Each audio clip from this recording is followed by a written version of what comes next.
هو النور المبين به اهتدينا هو داء إلى أقوى السبيل أتانا داعيا بالحق إلى الإسلام بالقول الثقيل فبادر بإجابة كل عبد مطيع للإله والرسول وأنكر ذي بق وأعرض كل هطال ضلول. الحمد لله ثم الحمد لله على هذه النعمة أثالنا النظرة من رب الرحمة أثالنا النفحات الواردات يدخل في قلوبنا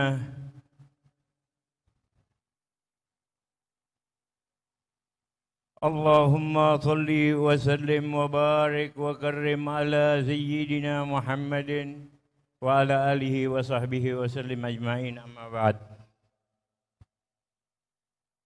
Yang sama-sama kita muliakan, ahina fillah ada ilallah Al-Habib Abdurrahman bin Syekh bin Ali Al-Jufri, para alumnus di sini ada Ustaz Muhajir, ada Ustaz Tajuddin dan para kiai serta asatidz yang lain yang dimuliakan oleh Allah. Alangkah beruntung kita hambanya yang dikumpulkan pada pagi hingga siang hari ini untuk bersama-sama mengenang salah satu seorang kekasih Allah yang bernama Habib bin Salim bin Abdullah bin Umar bin Ahmad bin Umar ibn Qutub ila Sayyidil Qutub Muhammad bin Abdullah sallallahu alaihi wasallam, yang sanadnya bersambung sampai dengan Nabi Muhammad bin Abdullah. Seorang penyair berkata, jikalau kita duduk bersama orang yang hidup dapat mematikan hati, maka duduklah bersama orang-orang yang telah wafat. Sesungguhnya itu dapat menghidupkan hati kita. Berkumpul dan mengenang para awliyaul salihin yang diantaranya tidak kita ragukan lagi Habib bin Salim bin Abdullah bin Umar Al-Syadiri yang sangat masyhur di dalam amal ibadahnya dan pengajarannya. Waktunya dihabiskan bukan hanya tentang mempelajari ilmu dan penguasaannya akan ilmu, tapi ilmu yang kemudian dilandasi dengan amal, ilmu yang dilandasi dengan amal dan keikhlasan, sehingga betul-betul mengikuti para aslafun salihin yang terdahulu. Kami saksikan ke setiap harian kami, tiada yang dilakukan kecuali daripada amal-amal yang sunnah. Beliau jarang sekali melakukan bahkan perkara yang mubah, apalagi yang makruh. Al-Fakir sering menyaksikan dan para muridnya menyaksikan di mana tidak ada waktu yang tersisa kecuali beliau gunakan untuk beribadah kepada Allah Subhanahu wa taala. Tidak ada waktu yang tersisa kecuali menjadi jalan mendekatkan diri kepada Allah Subhanahu wa taala. Alangkah beruntung karena dengan menyebutkan saya riwayat dan kisah-kisah salihin, maka Allah turunkan rahmatnya. Tinggal kita yang hadir pada tempat ini, yang telah dipilih Allah untuk duduk bersama-sama mengenang para kekasihnya. Bukalah hati kita agar dapat menerima limpahan rahmat, inayah, karunia dari Allah, sehingga dapat membersihkan yang sebelumnya kotor, sehingga dapat mensucikan yang tadinya berdebu, sehingga dapat menjadi hamba-hamba Allah yang senantiasa mengikuti para aslafun salihin. Tiada lain, tiada lebih. Al-Habib Salim dilahirkan pada tahun 1357 Hijriah di kota Tarim dan mendapatkan dari kecilnya telah dikasaf oleh ayahanda Al-Habib Abdullah bin Umar Az-Zatiri. Kelak beliau akan menjadi sultan ulama di zamannya. Tiada bidang ilmu yang tidak beliau kuasainya. Pengamalan tentang keilmuan, kecendekiawan muslim tidak lagi kita dapati sepeninggal beliau. Tiada hari demi hari yang beliau lalui kecuali bertambah ilmu beliau karena dengan selalu membaca dan membaca. Bahkan Al-Fakir mendengar dari para santri yang menungguinya ketika sakit menjelang wafatnya, beliau masih sempat membacakan sebuah kitab yang tebalnya tidak lebih dan tidak kurang 400 halaman diwatamkan saat beliau dalam keadaan sakit parah dan menjelang wafatnya.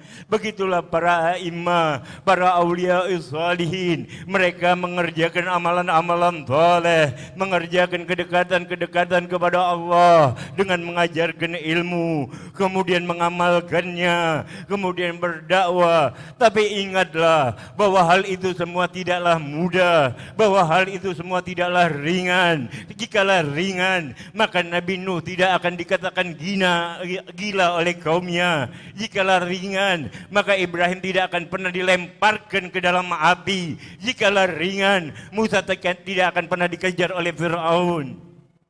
Begitu pula Habibana Salim bin Abdullah bin Umar Asyatiri. Beliau sempat diuber-uber oleh komunis yang saat itu menguasai Yaman Selatan. Disiksa, dimasukkan ke dalam penjara.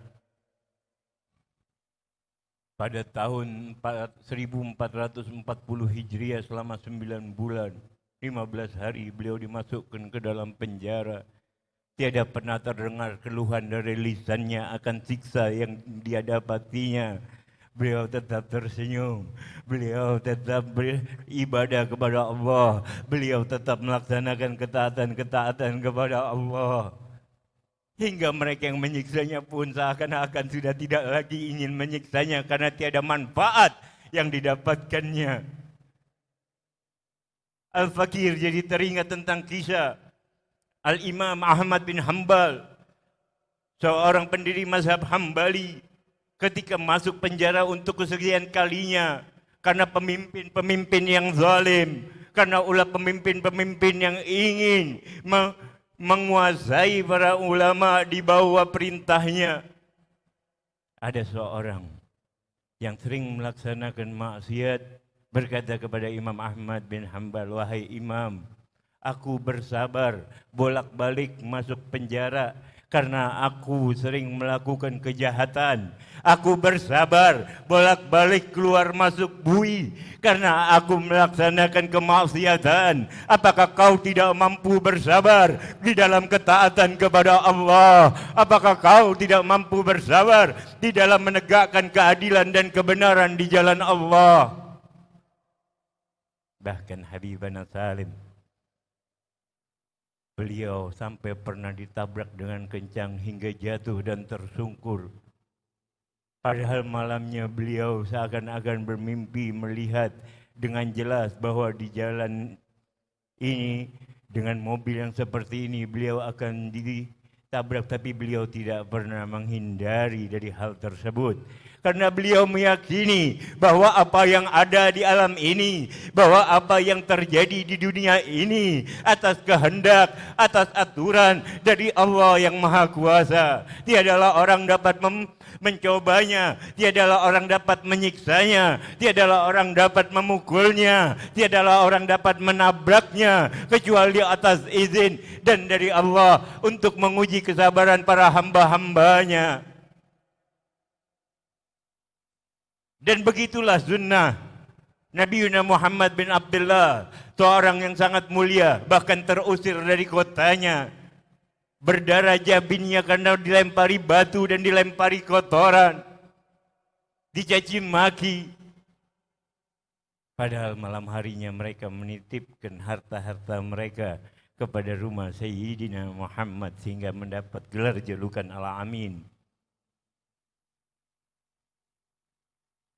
Jadi siksaan adalah sebuah sunnah. Siksaan adalah sebuah rintangan yang harus dihadapi para orang-orang yang memegang ajaran Allah dengan sebenar-benarnya. Di dalam riwayat, mereka yang memegang sunnah Rasulullah di akhir zaman seperti ini, laksana mereka yang memegang bara api di tangannya. Beliau meninggal dunia dan wafat pada tanggal 16 Februari 2018, berarti kurang lebih 3 tahun yang lampau kewafatan beliau, maka wafat pula sebagian ilmu yang dimilikinya. Yang kami murid-muridnya sangat menyesal dengan baik sangat menyesal dengan penyesalan yang sempurna karena tidak belajar betul-betul dan menggali dengan sebaik-baiknya. Dan ketahuilah, ma'had ini bersambung sanadnya kepada Habibana Salim, kepada Habibana Hasan, dan bersambung kepada ayah handal Habib Abdullah bin Umar As-Satiri. Begitupun ayah daripada Habib Abdurrahman Al-Jufri, yaitu Habib Syekh bin Ali Al-Jufri, yang belajar di kota Malang dengan Habib Abdul Qadir bin Ahmad Bilfaqih. Bersambung nasabnya kepada Habib Abdullah bin Umar As-Satiri. Jadi sungguh kemuliaan. Bahkan dikatakan kelak Al-Habib Abdullah bin Umar Az-Zatiri bersama murid dan murid-muridnya akan dibawa bendera sendiri. Panji Nabi Muhammad diberikan kepada Al-Habib Abdullah bin Umar Az-Zatiri agar mereka, para pengikutnya, para murid-muridnya yang mengajarkan, yang mengamalkan apa yang telah diajarkannya, masuk ke dalam kelompok tersebut. Mudah-mudahan kita yang diberikan kesempatan oleh Allah pada siang hari ini mendapatkan rahmat, kita mendapatkan pulang, mendapatkan seberkas cahaya, agar kita bawa sedikit daripada amalan-amalan yang telah dikerjakan oleh Sayyidina Habib Hasan, agar kita bawa sedikit amalan yang telah dikerjakan oleh Habibana Salim bin Abdullah bin Umar As-Satiri. Laksanakan qiyamul lail walaupun hanya 3 rakaat. Tidaklah pantas seorang pelajar, tidaklah pantas seorang murid yang ingin menimba ilmu Allah, mereka tidak mengerjakan salat witir, bacalah doa fajar seperti mereka anjurkan. Laksanakanlah salat duha walaupun hanya 2 rakaat. Itu yang mereka anjurkan. Selebihnya habiskan waktu kita untuk menuntut ilmu. Kata Habib Salim, mereka yang menghabiskan waktunya untuk makan yang banyak, akan minum yang banyak, dan kelak datang di yaumul qiyamah dalam keadaan miskin. Dari hasanat, wabillahi taufiq wal hidayah. Wassalamualaikum warahmatullahi wabarakatuh.